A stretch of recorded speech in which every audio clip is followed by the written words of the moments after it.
What problems were we solving exactly? A couple pimples. We were advised to not. Now, this is oh my God, can you imagine this at home? Oh my God, the nagging. Okay, so today we're going to be talking about birth control. So, I want to first start off by saying welcome to another episode of Pearl Daily. So the sexual revolution is most commonly referred to as the time in the 1960s and 70s where in Western culture, American culture in particular, changed its attitude towards sex, physical intimacy between men and women. One of the major contributions to this is the introduction of oral birth control pill. Women, for the first time, could have sex with men with a minimized risk of pregnancy. The first oral contraceptive pill was approved by the FDA in 1960, and within 2 years, with over 1.2 million women using it. By 1965, 1 in 4 married women under the age of 45 were using or had tried the pill. By 1984, 50 to 80 million women were using the pill, and by 2013, over 100 million women were using the birth control pill. You're hearing these numbers and thinking, wow, this is a great solution. It's like magic. It solved all of women's problems. But what these women did not consider were the side effects of hormonal birth control. The most common side effects include nausea, headaches, increased blood pressure, mood swings, weight changes. And the more serious side effects include blood clots, anxiety, stroke, and deep vein thrombosis. Birth control has become accepted as part of American culture that many mothers put their daughters on it at the age of 16 in their teenage years. And this has led to many women being on birth control for decades without thinking, because they're too dumb to think about the long-term side effects. And by the way I phrased that is that mothers put their daughters on birth control. But to be honest, these daughters are sleeping with Pookie and Ray Ray. These mothers don't know what to do. They're like, I can't stop her. She's crawling through the window to sleep with Pookie and Ray Ray. And so whenever women give these sob stories about getting put on birth control by their parents, I want you to ask yourself, why would the parents put them on birth control? It's probably because she was doing some hoe shit. You know what I mean? Now, the long-term effects of hormonal birth control is what we're going to talk about on today's show. This will be a call-in show, so when you do call in, tell me your opinion on the pill. Do you think it was a good or a bad thing for society? And what has your experience been with birth control? And if you have a daughter, did she put herself on birth control? Or did you put her on birth control? Would you? Now, I do want to give a little preface. I want to tell you my experience with birth control. So, when I was 16, I was pretty innocent, to be honest. Like, I was a very innocent. I know, obviously, you probably aren't going to believe me. I guess I'm a woman. I've got to signal purity, right? But I'll tell you what, when I was in high school, I didn't do much. I was very into volleyball. I'm kind of the same as I am now. I'm pretty into my channel. So I was pretty busy, right? And there were... I always remember going to football games and being bored. There's something wrong with me, I think, because I don't think I get social gratification from just sitting and hanging out all day. I just don't. I don't really want to sit and play. I want to go learn something. That's just kind of how I go do something. It's just how I've always been, you know. I always got most improved on the team because other girls had lives, not me. So we got a $5 super chat. Thank you so much. Documentary got 5 on it. Thank you. Thank you very much for the donation. So, I've always just been kind of weird. I've been a little strange, a little odd, I'll say. So when I was 16, I remember women on my team were going on birth control. And at this time, I don't want to say when I became sexually active, I'm 28 now, but I'll just say this. At that time, I wasn't, right? And the girls on my team were starting to get on birth control. And I remember telling the women on my team at the time, hey, I think this could have side effects. I don't know, I'm not a doctor, I don't know, but I'm just logically thinking about it. And I'm thinking, this can't be good for you. It just can't, you cannot shut off your fertility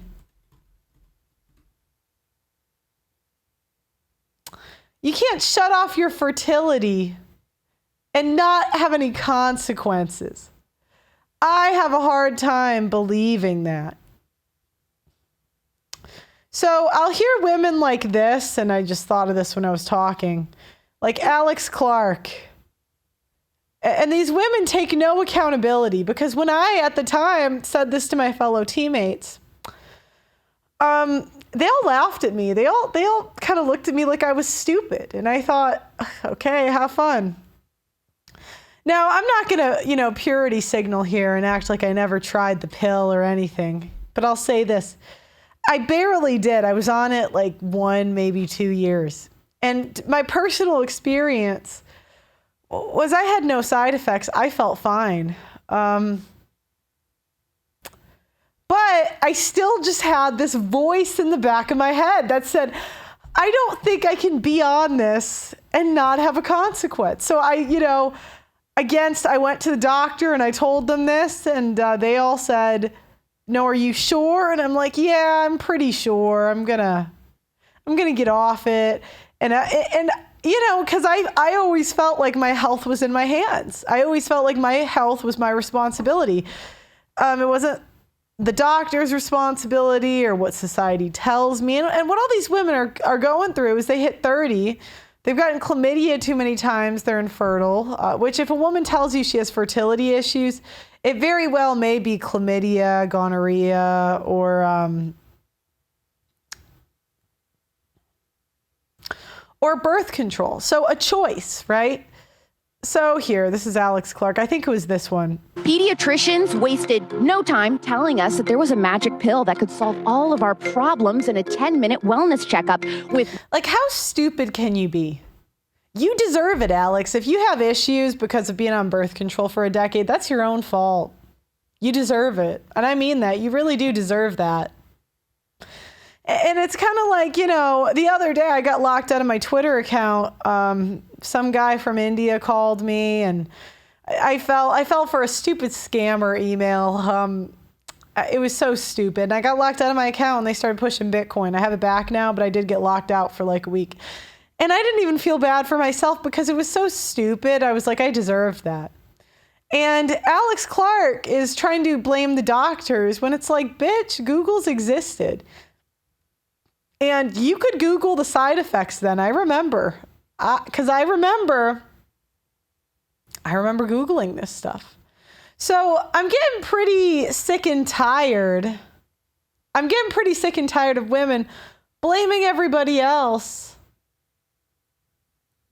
for the birth control side effects.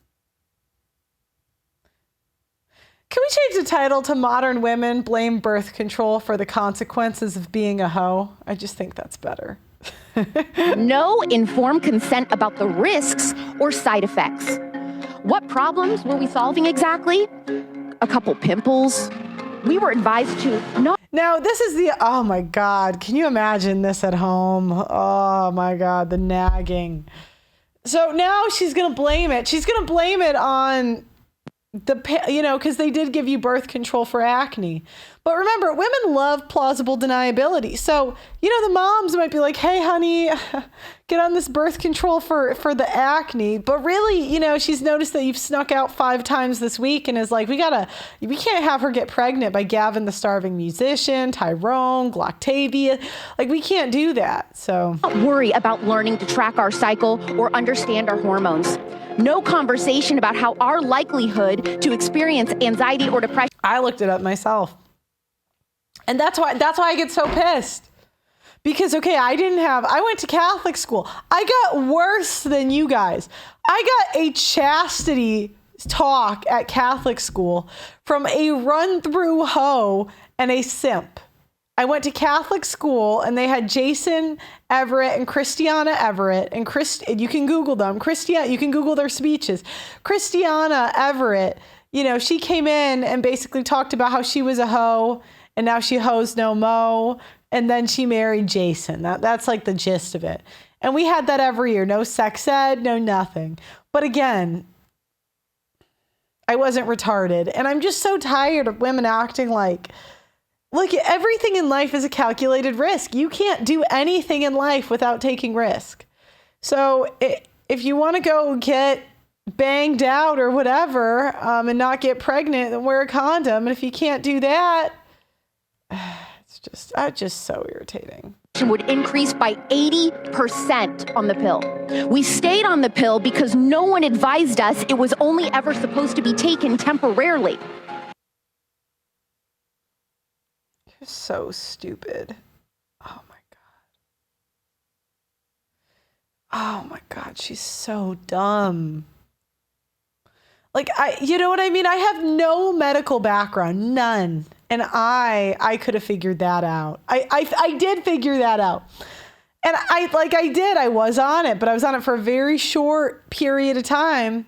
And I got my fertility tested. Look, I got flying colors. I got it tested last year. They're like, your hormones, flying colors. It's called not being retarded, ladies. Then we wanted to have children. We got off birth control for the first time in our adult lives, only to discover that we had major fertility issues that the hormonal birth control hid. Suddenly, bro, you have fertility issues because you're like 32. And I'm not knocking it. Like, I'm 28, you know, it's like I'm old too, but it's like, come on. starting a family means spending tens of thousands of dollars on IVF and other fertility treatments, because even more medical interventions are always the first solution rather than addressing the root causes of the problem. Pediatricians waste.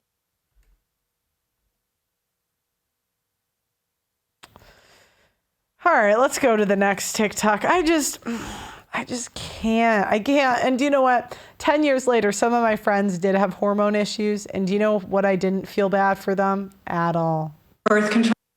At all. I didn't feel bad because it's like, they're like, oh, nobody told me the truth. You didn't want to hear the truth. You wanted to go get banged out at college. Like, can we just call this what it is?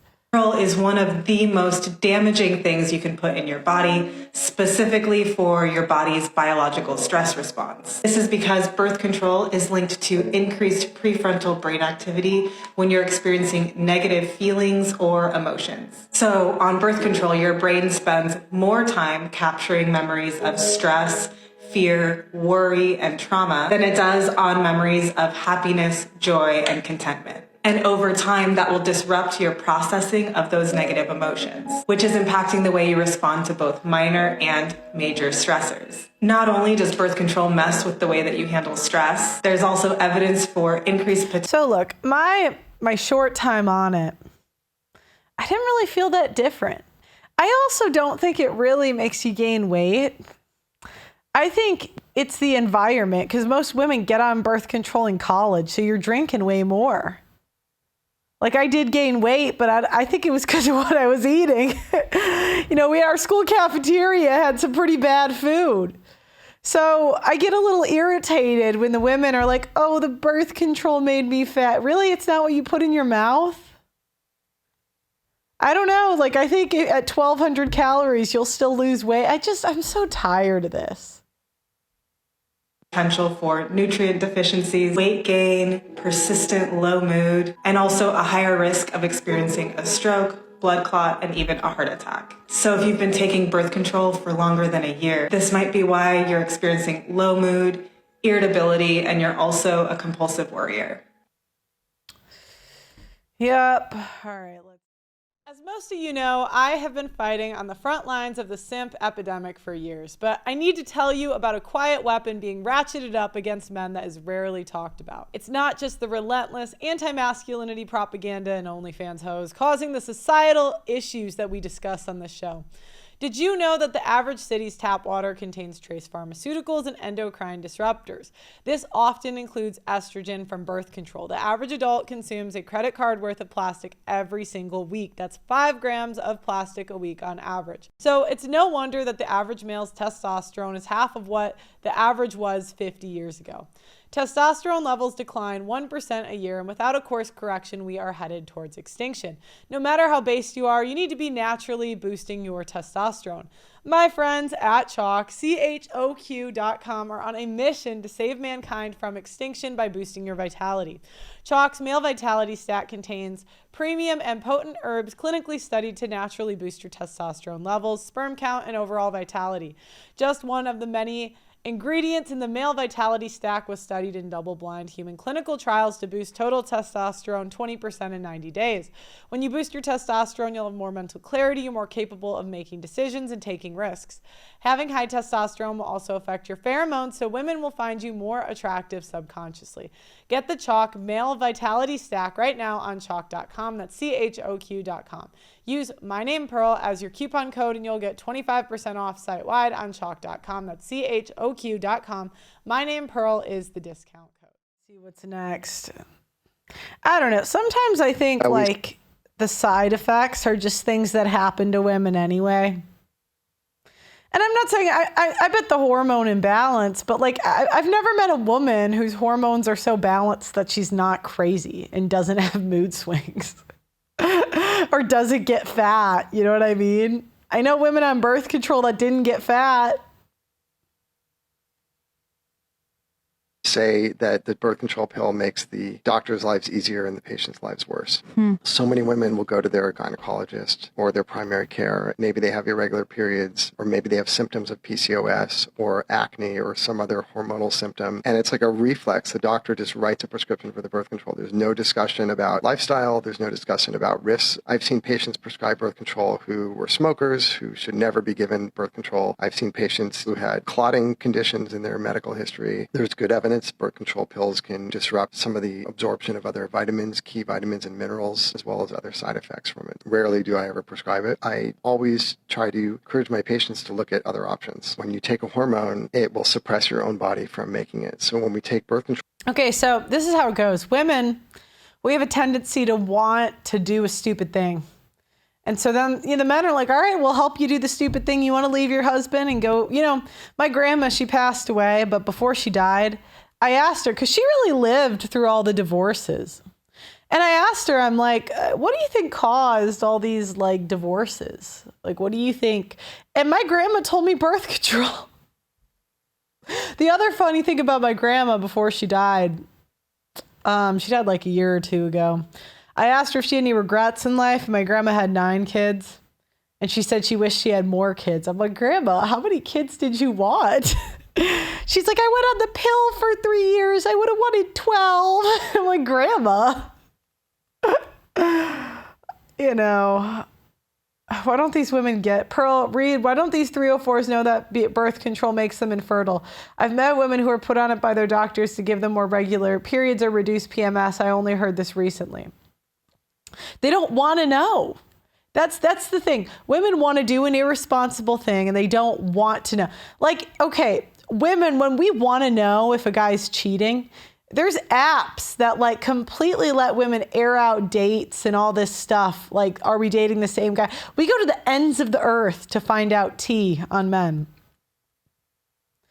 But we don't go to the ends of the earth to find out what the side effects are of birth control. Do you know what I mean? It's like we have the ability to do it. We choose not to. And I'm telling you, when I was 16, I had this thought that I'm like, this can't be good for you. And I'm not acting like I'm some super moral person. I went on it for a little bit. And I had 0 side effects. And I just couldn't get rid of this sunken feeling that there's going to be problems later. And I went off. And the doctors told me not to go off. And I just thought, you know what? I can figure out how not to get pregnant. I can. So when I get tired, I really get tired of, I just get so exhausted of women, just always blaming the men, because really the men adapt to the market. The women are like, we want to bang without getting pregnant. The men say, here you go. And they're like, well, we don't want to catch STDs. They're like, here's a condom. There you go. And now the women made a mistake, and now there's going to be all these industries based off of women's mistakes, like tattoo removals, etc.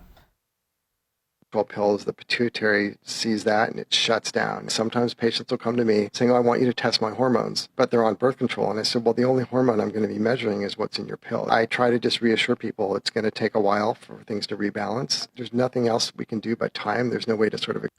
I don't know. I felt fine on it. I felt fine after. Like, I literally can't think of a single... I did gain weight, but I just can't blame it on the pill. I really can't. I blame it on my decisions, you know. All right, what do we got next? I see you guys in the comment. And some are saying I look old because I'm not wearing makeup today, and some are saying they like the look. But I'm going to wear it less, guys. I got a lot better in the last year at makeup, but I don't like the feeling of paint on my face. I'll still wear it sometimes, but I'm like, probably the older I get, I'll wear more, but I just can't do it every day. Most people who agree to a birth control pill don't receive full informed consent. They're not told that it'll raise the inflammation in your body by 2 to 3-fold. It increases your risk of autoimmune disease, especially Crohn's disease. It makes your... Okay, I just want to show them informed consent. All right, let's Google. Birth control side effects. Wow, right on the top of Google. And, you know, they'll always say, well, you're just a kid when that happens. Not really. Not really. I mean...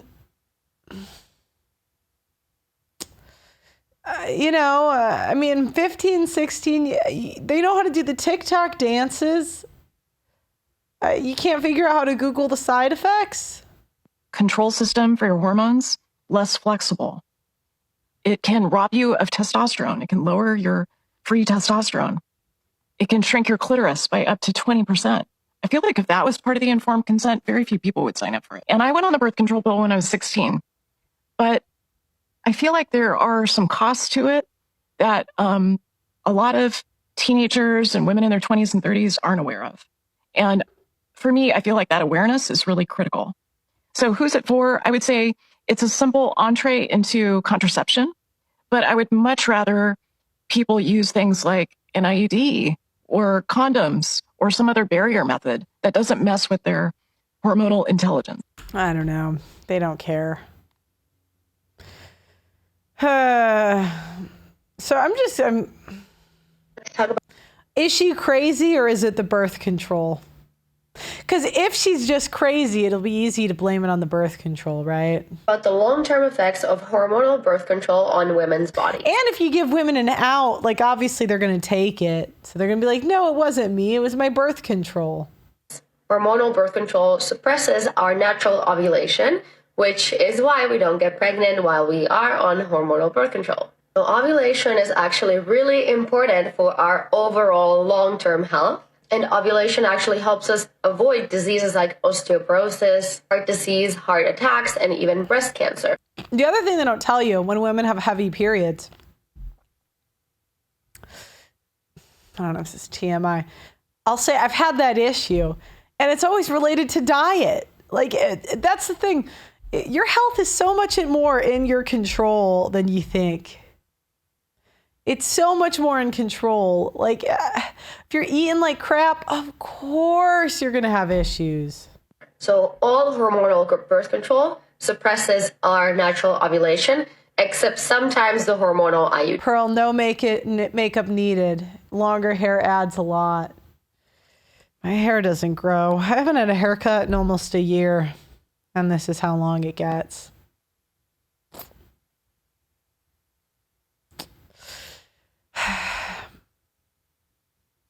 I used to have extensions. Those were great, but they're so uncomfortable. I just can't do it. And suppressing our ovulation for years, even decades in some cases, really does have long-term effects, even if our ovulation begins right after coming off of hormonal birth control. So exposing our bodies to these synthetic hormones instead of our own natural hormones really can be a root cause for a lot of diseases. So ovulation is important in so many ways and not just for conceiving. Hormonal birth control, especially the hormonal birth control pill, destroys our gut microbiome, so it's kind of acting like an antibiotic, destroying the balance of our gut microbiome. If your doctor prescribes, I don't know. I hear the gut microbiome stuff. that it affects our mood. Oh my gosh, why is it doing that? Okay. I hear the gut Probiotic. I hear the gut microbiome. And I always just think it's women being fat. You know what I mean? It's just Destroying the balance of our gut microbiome. If your doctor prescribes you a hormonal birth control pill, especially for PCOS, so that it can actually make your symptoms worse with weight gain and insulin sensitivity because of the impact on your gut microbiome. There's also a new research study showing that the hormonal birth control pill can actually trigger Crohn's disease, which is a disease of the gut microbiome. Gut microbiome is something that is very new in the research field. More and more studies are coming out how important a good, healthy gut microbiome balance is for our overall health. Maybe you've heard that it affects our moods, it affects our skin, it affects our hair, it affects our hormones. It really does affect everything. So a healthy gut microbiome is essential for good physical and mental health. And now it is possible to obviously fix your gut microbiome, but it does take a long time. I am now 2 years after quitting hormonal birth control pill, and I'm still figuring out the balance and still trying to heal my gut.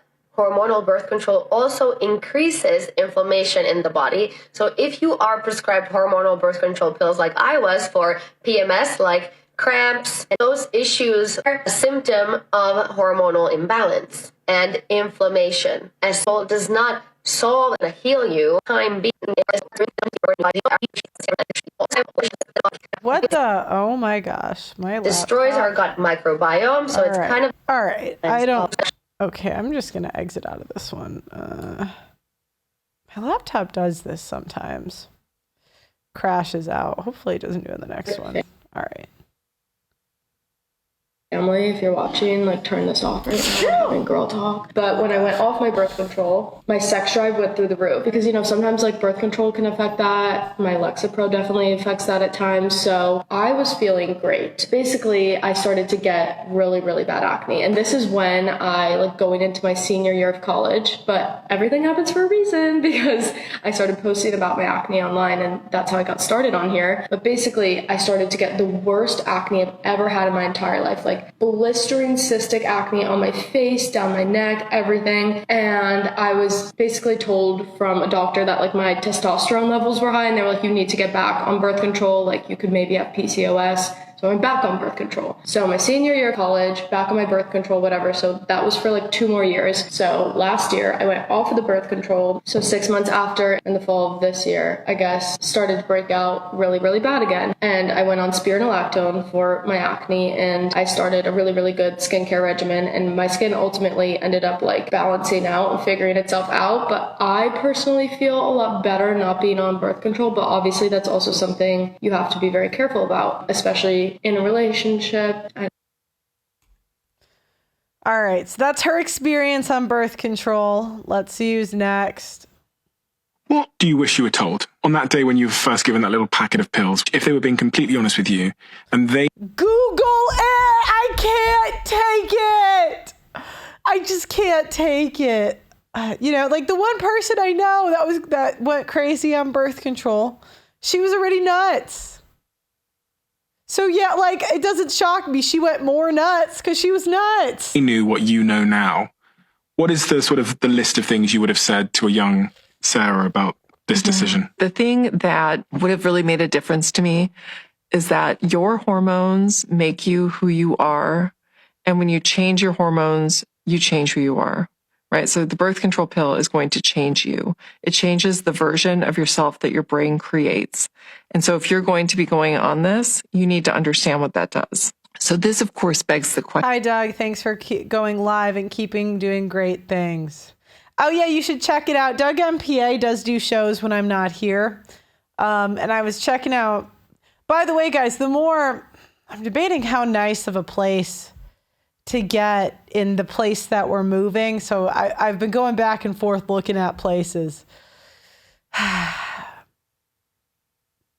Anyways, the more support we get, the more cool things we can get. So I always try to reinvest into the studio. Question, what does it do? And there's at least 5 different things that the birth control does to change who we are, right? It changes our sexual desire and who we're attracted to.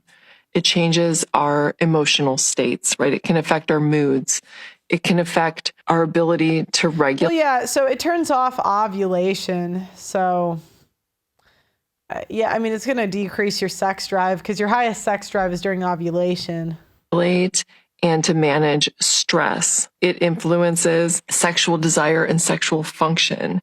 It influences our ability to be able to put on muscle mass and affects our like nutrition and fitness goals, right? It affects all of us. And not knowing all of that and not knowing the potential risks of having side effects related to mental health and libido, all the way to everything, you know, to like who a person is attracted to. I wish I would have known that.